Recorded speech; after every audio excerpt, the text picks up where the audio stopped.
Alright, so we've got an alternator here. I've gone and turned it into a motor. We've got our controller here. This is basically 3 555 timers that switch these hexfets here. There's 4 hexfets per coil, so I get a lot less resistance through this point here.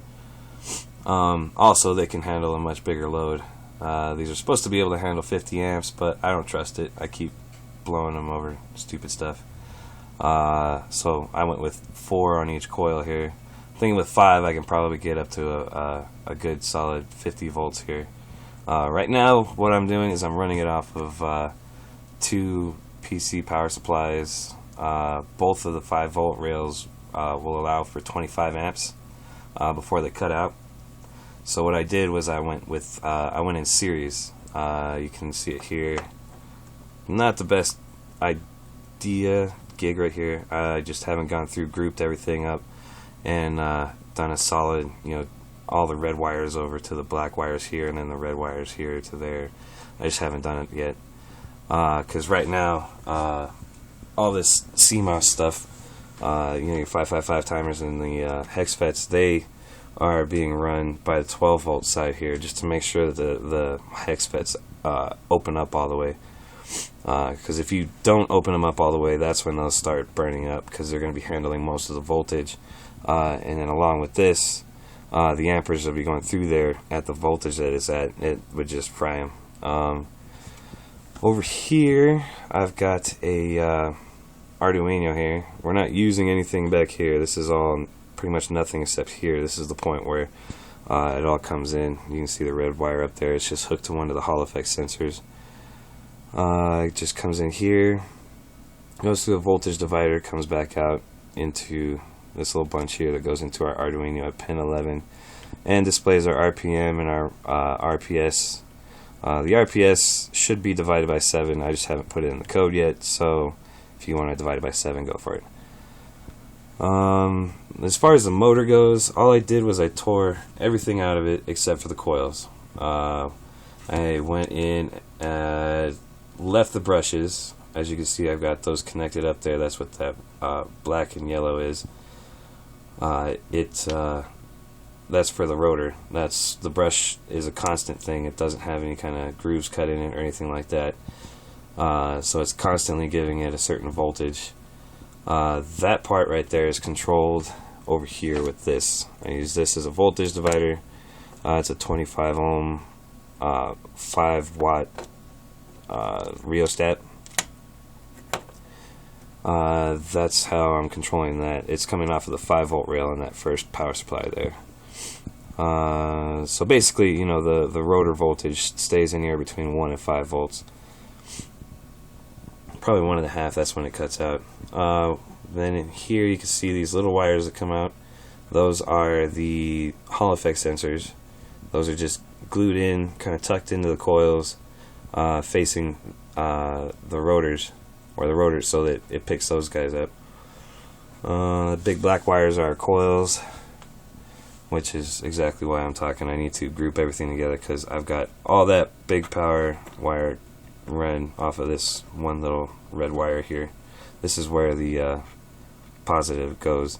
Positive, it comes out from underneath there. You can see that wire there, and then it'll come out through whichever one of these is open, based on the Hall effect sensors triggering these timers here. Yeah, that's pretty much the explanation there. Next thing to do is just go ahead and let's run it. Right now I've got everything plugged in up here into this little switch box here. I've had this forever. You can tell it's pretty old. I've got the left power supply, right power supply, and my Arduino here. We're going to go ahead and turn the Arduino on. Once that's on, then we'll go ahead, we'll power up the right power supply, the fan's going, and then we'll go ahead and hit this one. Sometimes it'll go, sometimes it'll kill the power supplies because they're it just overamps them, but let's see if it'll go ahead and go. Yeah, there we go. got some torque to it. It's pretty neat.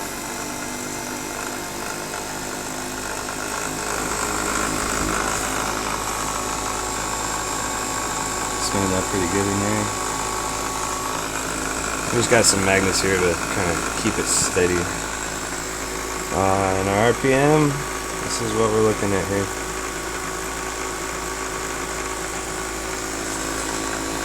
With this, what you can do is you can actually increase or decrease the rotor voltage, which will make it speed up or slow down, give it more torque or decrease the torque. Right now I think it's topped out at speed-wise.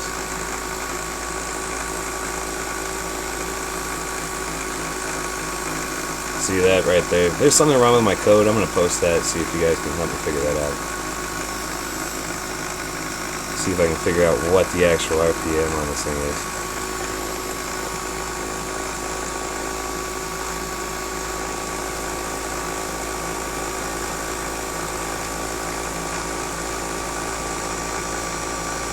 Sometimes you can sit here and tweak this, get it up to 7,000. But yeah, I mean, if that's the actual RPM range right there, then that's pretty good for 10 volts.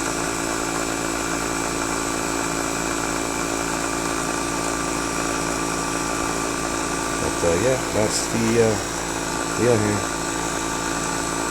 I'm going to end up rebuilding this because you can see here I busted the corner out trying to drill a hole for this. So I'm going to see about rebuilding it, maybe get a little bit nicer setup in here where we can actually see what's going on. Maybe what I was thinking is actually using the microcontroller here as this part. Oh, see, I got a short circuit somewhere. I just tapped it and it killed it. Let's go ahead and turn those off. But yeah, I'm thinking about rebuilding it, you know, basically because of that short circuit. I'm thinking it's this bunch right here because I can tap those and something happens.